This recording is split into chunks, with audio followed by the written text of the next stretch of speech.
ఈ అంశం చాలా ప్రాధాన్యత కలిగింది కనుక అవసరమైతే రాత్రి 12 దాకైనా మాట్లాడదాం. టైం ఇవ్వండి, ఒక్కసారి కాకపోతే 2 సార్లు టైం ఇవ్వండి, క్లారిఫికేషన్ ఇద్దాం. మొన్న కూడా సభ 15 రోజులు జరపాలంటే గౌరవనీయులు ఎల్ఏ మినిస్టర్ గారు రెడీ ఫర్ 15 days అన్నారు. We are ready. Let us discuss in thorough, ప్రజలకు అర్థమయ్యేటట్టు, సభ్యులకు అర్థమయ్యేటట్టు, సభ రికార్డులు సరిచేసే విధంగా మంచిగా వివరంగా మాట్లాడుకుందాం. ఏం తొందర లేదు అధ్యక్ష. కానీ దయచేసి మైక్ ఆపొద్దు, మధ్యలో ఇంటరప్షన్స్ వద్దు. నేను మాట్లాడేటప్పుడు రాసుకోమనండి, నేను లేవలేదు. తర్వాత వాళ్ళు ఎంతసేపు అన్నా మాట్లాడమనండి, తర్వాత నాకు మైక్ ఇవ్వండి, ఐ విల్ క్లారిఫై. రాష్ట్ర డిప్యూటీ సీఎం మాట్లాడేటప్పుడే మీరు ఇంటర్వ్యూని ఎత్తిరి, రన్నింగ్ కామెంట్లు చేస్తుంది. స్పీకర్ సార్, మీరు చేస్తుంది, కేటీఆర్ గారు చేసేది.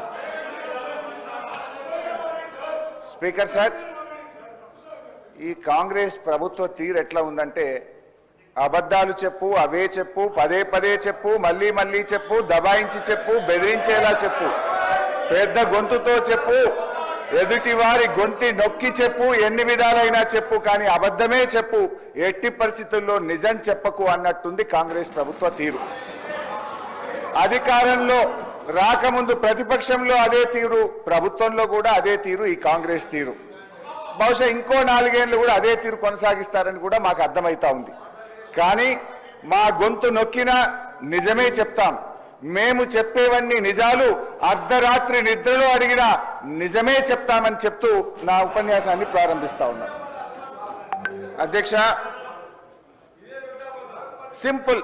నేను లెక్కల్లోకి పోయే ముందు I want to separate the house records and I want to challenge the Bhatti garu. ఒకవేళ నేను ఇక్కడ అడుగుతున్నా అధ్యక్ష, అన్నీ చెప్తా అధ్యక్ష, ఎందుకు నది పడతారు అధ్యక్ష? మొత్తం కుల్లా చెప్తా, ఏం నది పడుకుంటా. ఎన్నిసార్లనే క్వశ్చన్ అడగండి, అన్నీ చెప్తా అధ్యక్ష. ఫస్ట్ ఎవడా యూజ్లెస్ ఫెలో దొంగ అన్నది 100 సార్లు అంట. నన్ను ఎవడైనా దొంగ అంటే వాడు యూజ్లెస్ ఫెలో అన్న తప్ప వాళ్ళు అన్నది కదా అధ్యక్ష. అధ్యక్ష ఎక్స్ప్లెయిన్ చేయండి సార్.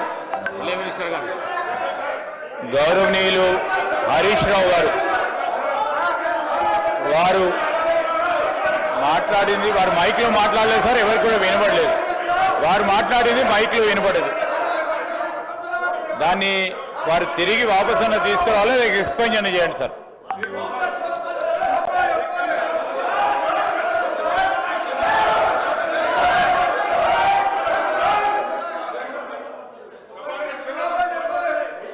ప్లీజ్ స్పీకర్ సార్, నేను లేచి మాట్లాడుతుంటే అక్కడి నుంచి ఒక గౌరవ సభ్యుడు దొంగ అని నన్ను అన్నాడు. అన్నప్పుడు నేనేమనాలి? అది తప్పైనప్పుడు నేను అన్నది తప్పు. ముందు మరి ఆ దొంగ అని రన్నింగ్ కామెంటరీ చేయడానికి శ్రీధర్ బాబు గారు సమర్థిస్తారా? అందువల్ల అక్కడి నుంచి ఎవరైతే నన్ను రన్నింగ్ కామెంట్ చేసిండ్రో ఆయనను ఉద్దేశించి నేను అన్నా, if you want to expel you can expel both. And Sridhar Babu should say, వాళ్ళకు కూడా చెప్పాలి అట్లా కామెంట్ చేయొద్దని. హరీష్ రావు గారు మాట్లాడిన మాటలు